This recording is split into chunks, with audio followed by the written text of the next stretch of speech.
গাড়ি, যেটা আপনার আমি 2021 সালে কিনেছিলাম। এবং কেনার পরে তখন আমি বাড়িতে যখন ঢুকে আমি দেখতে পারি অনেক রকম বিধিকিস্ত্রি ব্যাপার, যে সমস্ত ইনলিগাল কাজ করেছেন। কেন এই ইনলিগাল কাজ করার পিছনে দেখুন, কোনো ওখানকার লোকাল নেতা যদি না থাকে, একজন বিহারি মানুষ, মনে কিছু নেবেন না, কোনো জাত তুলে বলছি না, একজন বিহারি মানুষ, সে একটা বস্তিতে থাকতেন, ওই রামলীলা ময়দানের ভিতরে থাকতেন, একটা ঘরের মধ্যে 7-8 জন মিলে। সেই লোক সেকেন্ড ফ্লোর কিনেন। সেকেন্ড ফ্লোর কিন্তু কোনো ফ্লোর ছিল না, শুধু ছাদ ঢালাই ছিল, কিন্তু ওখানে একটা হল ঘর ছিল, ওটা রুফ। এই রুফে কি করেছেন, কনস্ট্রাকশন করে নিয়েছেন, জানে কেউ এখানে আসবে না। ওখানকার লোকাল নেতা কর্পোরেশনের কিছু ঘুষ খাইয়ে এই কাজ করেছেন। আজও পর্যন্ত কর্পোরেশন, আমরা বহুবার বলেছি এর মাদার প্ল্যান কোথায়, আপনারা মাদার প্ল্যান নিয়ে আসুন। কোর্টও বলেছেন, এইবারও কোর্ট বলেছেন, গত কয়েকদিন আগে কোর্ট অর্ডার হয়েছেন, আগে বাইরে আমি আপনাকে বলেছি, এটা মহামান্য আদালত, এটা আপনার 41 নম্বর কোর্ট, জাস্টিস, আমি এই মুহূর্তে নামটা ভুলে যাচ্ছি, জাস্টিস পরিষ্কার অর্ডার দিয়েছেন যে এর পুঙ্খানুপুঙ্খানুভাবে সমস্ত সবকিছু তদন্ত করে ইনলিগাল কনস্ট্রাকশন হয়েছে, আমি এটা ডেমোলিশন করবো। তুমি এফিডেভিট করে কর্পোরেশনকে বলেন, মিস্টার ঘোষকে। এবার প্রশ্ন হচ্ছে কি, দেখুন এই ধরনের কাজ আজকে করে কি করে বলুন, এর পিছনে আপনার অনেক নেতা নেত্রী, লোকাল দাদা ভাই এইসব থাকে। এইসব মস্তান ছাড়া এই সমস্ত কাজ করতে পারেন না, বুঝেন। আজকে দেখুন, এই সিপিএম সরকার চলে যাওয়ার পর পিছনের কারণ হচ্ছে তারা খুব অত্যাচার করতো লাস্টের দিক দিয়ে। মানুষ জনসমুদ্রের মতন নেমে লড়াই করে আজকে মমতা ব্যানার্জিকে নিয়ে এসছেন, আমার নেত্রীকে নিয়ে এসছেন। কিন্তু আমার নেত্রী বললে ভুল হবে, আমি কংগ্রেসী ছেলে, সারা পশ্চিমবাংলা সবাই জানেন, এবং আমার জন্মগত আমার পাড়া হচ্ছে দক্ষিণদারি। আমরা কংগ্রেস করতাম যখন সিপিএম এর লাল দুর্গ, ওই টাইমে আমরা কংগ্রেস করতাম। আমরা অনেক অত্যাচারিত হয়েছি, আজকে বলতে বাধ্য হচ্ছি। দেখুন, আমার দাদু মিস্টার বিজয় পাল, সে হচ্ছেন বিক্ষুব্ধ সিপিএম। আজকে সুজিত বোস সেক্রেটারি ছিলেন সুভাষ চক্রবর্তীর, আর এসিস্ট্যান্ট সেক্রেটারি ছিলেন বিজয় পাল, আমার দাদু। সে আপনার ওইখানে পেপার মিলের টোটালি দায়িত্বতে ছিলেন। বহু টাকা নিয়ে ওনারা গেছিলেন, কিন্তু উনি পার্সেস হয়নি। কিন্তু সুজিত বোস জোড়া পাতাতে দাঁড়িয়ে অ্যাডমিট করে তারপরে তৃণমূলে জয়েন করলেন। কিন্তু বিজয় পালকে বলেছে, বিজয় পাল এইসব ধারে কাছে নেই, উনি করবেন না। উনি বিক্ষুব্ধ সিপিএম এর কিছু নীতি ওনার ভালো লাগেনি। উনি 3বার উনি জোনাল কমিটির প্রেসিডেন্ট হয়েছিলেন, এবং ভালো একটা সিপিএম এর একটা ভালো পদে ছিলেন। ওদের কি পার্টিগত কি আছে, এলসিএম কি বলেন, 3বার কি এলসিএম ছিলেন, এইসব ছিলেন। আমাদের কংগ্রেসের মধ্যে এই সমস্ত এলসিএম এই সমস্ত আমরা কিছু কিছু ব্যাপারে বুঝি না। তথাপিও দেখুন, আমার এখানে বলতে হয়, দেখুন এখানে আমি লুকাতে পারবো না, কারণ আমি হাইড করতে পারবো না। কারণ আমার মা ছিলেন নাগরিক কমিটির প্রেসিডেন্ট সিপিএম এর, আমার বাবা হকার ইউনিয়নের উনি একজন ভালো কর্মকর্তা ছিলেন। কিন্তু ঘটনা হচ্ছে কি, দেখুন আমি বরাবরই কংগ্রেস করে এসছি, আজও কংগ্রেস করে আসছি। এবার তৃণমূল যেহেতু জন্ম নিলেন, আবির্ভাব নিলেন, আমরা কংগ্রেস থেকে তৃণমূলে জয়েন করলাম। কিন্তু মমতা ব্যানার্জিকে দেখে আমরা তৃণমূলে করতে আসলাম। কিন্তু এই মমতা ব্যানার্জি যারা এত লড়াই করে নন্দীগ্রাম, সিঙ্গুর, আরো যে সমস্ত যা আছেন, এই সমস্ত আন্দোলন করে যাকে নিয়ে আসলেন, যা প্রতিশ্রুতি উনি দিয়েছেন, উনি একা কি করবেন বলুন তো দেখি। উনি একা সৎ হলে হবে না। আরে ওনার সঙ্গে যারা যারা আছেন প্রত্যেকেই কিন্তু ডিসঅনেস্ট। অনেস্টলি উনি থাকলে হবে না, এটা আপনাদের জানতে হবে। আমি মমতা ব্যানার্জিকে, আমার নেত্রীকে, আমি সিএম কে, আমাদের সিএম, আমাদের সারা ভারতবর্ষের প্রত্যেকেরই সিএম উনি পুলিশ মন্ত্রী, উনি সবারই, আপনার আমার সবারই উনি হচ্ছেন মুখ্যমন্ত্রী। তো তথাপিও মানে ওখান থেকে বেরিয়ে এসে দলগতভাবে আমি টিএমসি কে সমর্থন করি। তো এই যে উনি করছেন, উনি ঠিক সামাল দিতে পারছেন না। সমস্ত সবই মানে জোচ্চোর, চাকরি চোর। এই যে এসএসসি ঘটনা, আপনার আগের বার আমি বাইক দিয়েছি, আপনারা শুনেছেন। কি করবেন, 65 বছর 55 বছর বয়স হয়ে গেছেন, তারা এখন পরীক্ষায় বসছেন আবার। এগিয়ে মানে এই পশ্চিমবাংলায় সম্ভব। তবে সুপ্রিম কোর্ট যা বলেছেন, দেখুন মহামান্য আদালতকে আমি কখনো ছোট করতে পারি না, যেহেতু আমি একজন হাইকোর্টের একজন লয়ার। আমরা হাইকোর্ট বলেও কথা নয়, যে কোনো লয়ারই কোনো জজ বা কোনো হাকিম বা কাউকে এগুলি ছোট করতে পারেন না। এগুলি জুডিশিয়ারিতে বাধা আছেন, বলা যায় না। তথাপিও কিন্তু অন্যায় করলে মানে জাজের এগেনস্টে মামলা করা যাবে না। আমি 4 জন জাজের এগেনস্টে মামলা করেছি। আগের বাইরে আমি বলেছিলাম, আমি তপন রায়, হাইকোর্টে আমি প্র্যাকটিস করি, কিন্তু অন্যায়কে আমি কখনো কোনোদিন আপোষ করিনি, আজও করছি না, আগামী দিনে করবও না। মেন কথা যেটা আসছি, মানুষ অনেক আন্দোলনের বিনিময়ে এই সরকারটাকে এনেছিলেন। এই সরকার আনাতে মানে অনেক কিছু কাজ হয়েছে, এই না হয় কাজ হয়নি। যা প্রতিশ্রুতি দিয়েছেন তার সিকিভাগ কাজ হয়েছে, মানে পুরোটা কাজ করতে পারিনি। কাকে নিয়ে কাজ করবেন? সবই তো চোর, সব চোর, একটা ভালো না। আজকে নেত্রী ভালো হলে কি হবে? আজকে অভিষেক হয়তো ভালো হতে পারে না, অভিষেকের সম্বন্ধে কেন ভালো বলা যাবে না। আমি ছেড়ে কথা বলবো না। অনেক কিছু ওই লেকচার বাউন্স নিয়ে অনেক কিছু কথাবার্তা হয়েছেন, আপনারা সবাই জানেন। ওই কাকু ফাকু কে আছেন, দেখুন ওগুলি সব ধামা চাপা পড়ে গেছেন। আজকে রাজনীতি করতে গেলে এই সমস্ত কিছু হয়, এগুলি গায়ে মাখবেন না, আপনার গায়ে মাখবেন না। কারণ দেখুন এইগুলি একটু হয়, একটু টুকটাক হয়। এই কালীঘাট চত্বরে মানে যদি 200 খানা প্রপার্টি থাকেন, মানে 199টাই প্রপার্টি মানে অভিষেক বন্দ্যোপাধ্যায় এগুলি ওনার ক্যাপচারে নিয়েছেন। এটা ওনার বাহুবলী। আমি এটা আপনাকে পরিষ্কার বললাম। তাতে আমাকে যদি কেউ মনে করে আমার এগেইনস্টে কোনো চার্জ নিতে পারেন, আমার তাতে কোনো কিছু আসে যায় না। আমি আইনজীবী মনে কথা বলবো, বাস্তব যেটা দেখেছি আমরা। তপন দা, বলছি যে আপনার যে মানে আপনার এলাকার যে দুর্নীতি যেটা, হ্যাঁ সেটা নিয়ে আমি বলছি।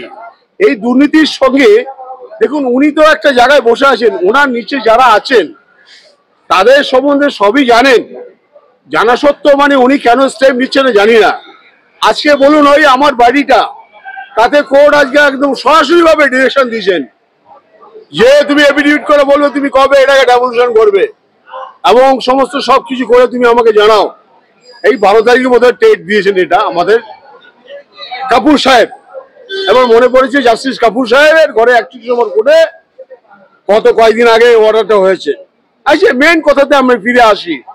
আজকে দেখুন ওই স্মৃতি এবং বেলগাছিয়া এবং আপনার Dumdum, Kashipur, north south west east সব জায়গায় দাদা যা রাহাজানি চলছে দাদা। আজকে যারা জমি কিনেছেন তারাই জানেন। মাটির সরকার, মাটি আজকে কত জায়গায় চলে গেছে আপনি জানেন না।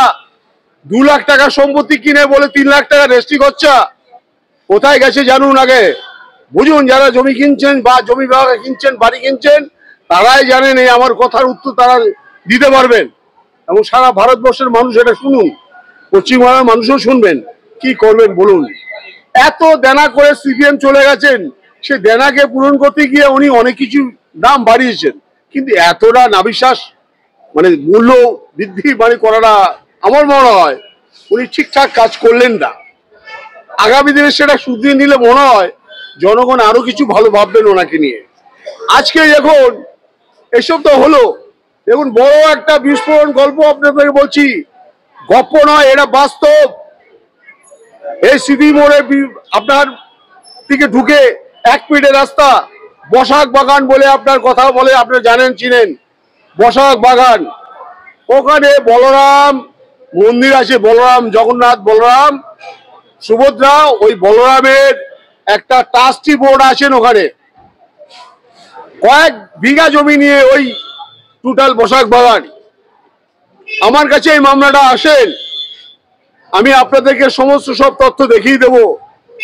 ওই গোড়া বসাক সঙ্গে আমার ডিভাইড করেছিলাম আমি, যে আপনি কি করে পুকুর ভরাট করে আপনি এখানে মাল্টি স্টোরি বিল্ডিং করছেন, 20-25 তলা বিল্ডিং বানাচ্ছেন, কি করে করলেন? বলে ডিএম থেকে অর্ডার, ডিএম ও চোর, ও ডিএম কেও পারচেস করেছেন। এর মাথার উপর কে জানেন? ববিয়া কি ওই শান্তনু সেন, কাকুলি সেন, কাউন্সিলর ওই ওয়ার্ডেরও, উনি হচ্ছেন ডক্টর, মানে শান্তনু সেনের ওয়াইফ কাকুলি সেন, উনিও ডক্টর। ওরে বাপরে বাপ, অনেক বড় ডক্টর দাদা। এই ধরনের ডক্টর যদি থাকে ভারতবর্ষে বা পশ্চিমবাংলা থাকে, মানুষের ট্রিটমেন্ট তো ভালোই হবে, চুরি চামারি করে শেষ করে দেবে। আজকে জানেন ওইখানে এত বড় একটা মাল্টিস্টোরি বিল্ডিং হচ্ছে, সেখানে কোনো পারমিশন নিয়েছেন? চুরি করে পারমিশন নিয়েছেন। হেরিটেজ বিল্ডিং কে কি করে পারমিশন দিলেন ডিএম? আমার প্রশ্ন রয়ে গেল এটা। 2 নম্বর প্রশ্ন, ডিস্ট্রিক্ট জাজ কি করে ওটাকে অর্ডার দিলেন? আর কর্পোরেশন কি করে ওটাকে প্ল্যান দিলেন? আমার এই 3টে প্রশ্নের উত্তর আপনাদের এই মিডিয়া মারফতে দেওয়ার হলো। এখানে আমরা কোর্টের আওতায় আনবো, এই কনস্ট্রাকশন আমি বাধা দেব আমি, এবং জনস্বার্থকে মামলা আমি করব। আজকে ওখানে যদি ধরুন ওই মাল্টিস্টোরি বিল্ডিংটা হয়, ওখানকার মানুষের অনেকের সুবিধা হবে, অনেকের ক্ষতিও হবে। কারণ কি, একটা ডোবা 2খানা পুকুর ছিল, এখনো আছে একটা পুকুর, না 2টো পুকুর আছে, 3টে পুকুর ছিল, একটা পুকুরকে ভরাট করেছেন। 2 নম্বর হচ্ছে ওই বলরাম কনস্ট্রাকশন যে করছেন, ওই বলরাম মন্দিরটা, ওই টোটাল মন্দিরটাই একটা মানে হেরিটেজ বিল্ডিং। আমার কাছে তার কপি আছেন, আমি প্রয়োজনে আমি সব আইনকে দেখাবো, কোর্টকে দেখাবো, হাইকোর্টকে বলবো এটা কি করে সম্ভব হলো, কি করে এই কাজ করলো। এটাকে আপনাদের দৃষ্টান্তমূলক ভাবে আমি এটা দেখাতে বাধ্য, আমি দেখাবই। আমি কোনো রকম সাপ্রেস করব না, কোনো মেটেরিয়াল আমি মানে লুকাবো না, আমি সমস্ত সবই আপনাদেরকে এই মিডিয়া মারফতে আপনাদেরকে দেখাবো। তাহলে কি করে এখন কনস্ট্রাকশন হলো আজকে বুঝুন। ওখানে একটা বিল্ডিং হচ্ছেন, 20-25 তলা বিল্ডিং হবে, মাল্টি স্টোরি বিল্ডিং, তার বসিয়াটা আপনাদেরকে দিয়েছি, আপনার প্লেসে দেখাবেন কি করে করছেন। এর মধ্যে সমস্ত সব নেতা, ওই গাড়িওয়ালা অতীন সেন, কত নেতা ওর মধ্যে, উপরে সব বড় বড় নেতা খেলোয়াড়রা রয়েছে এর মধ্যে। নাইলে বুঝুন ওইখানে কনস্ট্রাকশনের কাজ হচ্ছে, রাত্রি 12টার পরে বড় বড় জেসিবি দিয়ে ঢালাই মেশিন দিয়ে মানে ঢালাই করার জন্য যায়, লুকিয়ে লুকিয়ে কাজ করছেন। কিন্তু আমি ওই গোরা বন্দ্যোপাধ্যায়, ওই ট্রাস্টি বোর্ডের একজন সদস্য, তাকে আমি বলেছিলাম আপনি কি করে এই বিল্ডিং করছেন, আপনি তো ইনলিগাল কাজ করেছেন, কি করে আপনি মানে ওই হেরিটেজ বিল্ডিং কে আপনি ভেঙে আপনি এখানে মাল্টিস্টোরি বিল্ডিং করছেন, কি করে হলো এটা? ডিএম কি জানেন? ডিস্ট্রিক্ট কি জানিয়েছেন? ভালো করে বুঝেছেন না? চোরচামড়রা সব এর মধ্যে ঢুকে গিয়ে সব মালটাল খাইয়ে আপনি এই প্ল্যান পাস করে বিল্ডিং করছেন, আমি ভেঙে দেবো। আমি আপনার যদি বিল্ডিং না ভাঙতে পারি তো ওকালতি সম্বন্ধে কোনোদিন কোনো সামনে মিডিয়ার সামনে আমি আসবো না, আর ওকালতি জীবনের মতন গঙ্গায় ভাসিয়ে দেবো। কত সুন্দর কাজ, একটা সুন্দর একটা মানে মন্দির, হেরিটেজ বিল্ডিং হতে পারে। আমাদের হাইকোর্টও হেরিটেজ বিল্ডিং ছিল, ভেঙে দিয়ে তারা নতুন করে করেছেন, ওরাও হেরিটেজ বিল্ডিং আছে, সেটাকে পারমিশন নিয়ে করতে পারেন। কিন্তু ওইখানকার একটা ক্লাব আছেন, সে ক্লাব পেয়ে আমি আমার গোপন ভাবে আমি তথ্য থেকে আমি জানতে পেরেছি একটা 5 কাঠা জায়গা ওই হেরিটেজ বিল্ডিং ওনারা বাধা দিয়েছিলেন। ওনারা কি করে করবেন, ওই ক্লাবকে মুখ বন্ধ করার জন্য 5 কাঠা জমি তারা দিয়েছেন। এই বলরাম কনস্ট্রাকশন, এই গোড়া বন্ধ মানে বসাক, অ্যানাদার পার্সন, এই ব্যক্তিরা তো এই ধরনের কাজ আতর ছিটিয়ে গোলাপ জল দিয়ে কত মানে কাটমানি দিয়ে এই ধরনের কাজ করছেন, আপনাদের মিডিয়াতে আসছেন না। কিন্তু আমি বলছি নর্থ এবং সাউথ, ওয়েস্ট এবং ইস্ট যত মানে ইনলিগাল কাজ হচ্ছে আমি সবটাই বলবো, সবটাই আমি আপনাদের সামনে আনবো। আমি যদি প্রকৃত আইনজীবী হই তো বাস্তবকে আমি কেন সামনে আনবো না? কেন আমি লুকাবো? আমি লুকাবো না তো। আজকে নেত্রীকে আমি জানাতে চাই, এই মিডিয়া আপনার মিডিয়ার মারফতে যাতে ওনার কাছে খবরটা যায়। এই ববি হাকিম এই কর্পোরেশনের মধ্যে উনি হচ্ছে মেন মাথা, ওনার পয়সা খাইয়ে এই প্ল্যান উনি পাস করেছেন। কি করে প্ল্যান পাস করলো, এটা চ্যালেঞ্জের মুখে আসলো আমাদের। এটা আপনাদের এই চ্যানেলে আমি আপনাদের জিজ্ঞাসার জন্য রেখে গেলাম। আমি নেত্রীকে বলতে চাই এবং অভিষেক বন্দ্যোপাধ্যায়কে বলতে চাই, আর কত হবে, এ কোথায় থামবে? থামাতে হবে, না হলে আজকে এই দলের বিরুদ্ধে যা মানুষ এলিগেশন দিচ্ছেন, আগামী দিনে এই দলটা থাকবে কিনা সন্দেহ। আমি আগের বাড়ি বলেছিলাম কোন অর্থে যে এই ধরনের কাজ যদি মানুষ করে, মানুষই তো এনেছেন, জনগণই জনার্দন। যে লঙ্কায় যায় সে রাবণ হয়, এই কথাটা আমরা শুনেছি। কিন্তু আজকে মমতা ব্যানার্জি অনেক আন্দোলন করার বিনিময়ে উনি কিন্তু এই সরকারটা উনি এনেছিলেন, কিন্তু উনি যা প্রতিশ্রুতি দিয়েছিলেন সেই প্রতিশ্রুতিগুলি উনি করতে পারলেন না। এত চোরচোরটা থাকলে, এত কিছু থাকলে, ধার দেনা করে উনি শেষ হয়ে যাচ্ছে। এই কিছু কিছু দেনাদানি করে উনি কত টাকা আপনি দিচ্ছে সেন্ট্রালকে বলুন তো? প্রতি মাসে কত কোটি কোটি টাকা উনি দিচ্ছে, কোথা থেকে পাবেন? সিপিএম ঋণী করে গেছেন, তারপরে তার 10 গুণ ঋণী করেছেন উনি, এটা বাস্তব। নাহলে সিপিএম এর যে টাকার অঙ্ক রেখে গেছিলেন দেনা, সে দেনা ঋণী আমার বাচ্চাও সেই যে জন্মগ্রহণ করেছে সেও 1 লাখ টাকা তার মাথা পিছনে আছে। আমার দুটো ছেলে 2 লাখ টাকা ওই গভর্নমেন্টকে দিতে হবে, ঋণী শোধ করতে হবে তাকে। কিন্তু তার থেকে অন্তত 90% বেশি উনি দেনা করেছেন। তাহলে এত কিছু দাম বাড়ালেন, রেজিস্ট্রি করার জমি ল্যান্ডের দাম অনেক, রেজিস্ট্রেশন ফিস বাড়িয়ে দিয়েছেন আকাশ ছোঁয়া, আরো অনেক কিছু। আমি অত কিছু বিস্তারিত যাব না আপনাদের কাছে। আমি ছোট্ট করে বলতে চাই, এই ধরনের ইনলিগাল কনস্ট্রাকশন পশ্চিমবাংলার যেখানেই হবে আপনারা আমার সঙ্গে যোগাযোগ করবেন, আমি ডেমনস্ট্রেশন করবো, ভাঙবো।